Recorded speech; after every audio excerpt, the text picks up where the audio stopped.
Well, I really have no answers to that because this is something nobody can really predict. But I do hope it's conducted in an amicable and kind of environment, and there is some kind of give and take and greater understanding of each other's positions.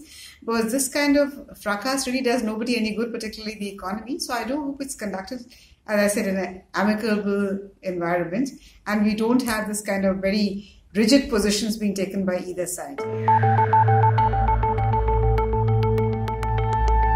The FM has many other options. It is not as if the RBI's reserves are the only option available for the finance minister. But it is true that the RBI so far doesn't have a proper framework for how much of reserves it needs to transfer, how much of profits rather it needs to transfer to its reserves every year, particularly to the contingency reserve. So I think it's important that we do set up an expert committee to go into the issue. It's a very technical issue to decide what is the right ratio of reserves to total assets that the central bank should hold. Every country has its own guidelines, and I think in India also it's high time we had a proper framework rather than an arbitrary decision and leaving it each time for a decision between the finance minister of the day and the governor of the day, and that would avoid these kind of spats.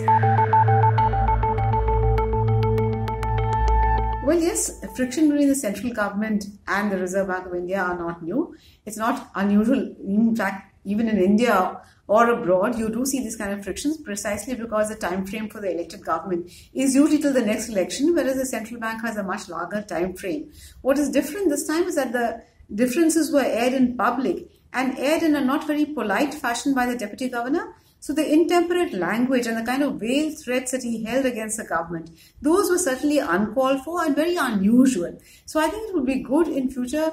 It's very difficult to lay down these in terms of hard guidelines. It's left to the maturity of the individuals concerned. And here I think perhaps the fact that the deputy governor was relatively new to the system. He still hasn't completed even 2 years in office. And he has virtually been parachuted from abroad. So I think that perhaps made him, little hasty in his choice of words and the way he expresses differences. Because ideally, mature people don't wash their dirty linen in public. They sort it out through discussions behind closed doors.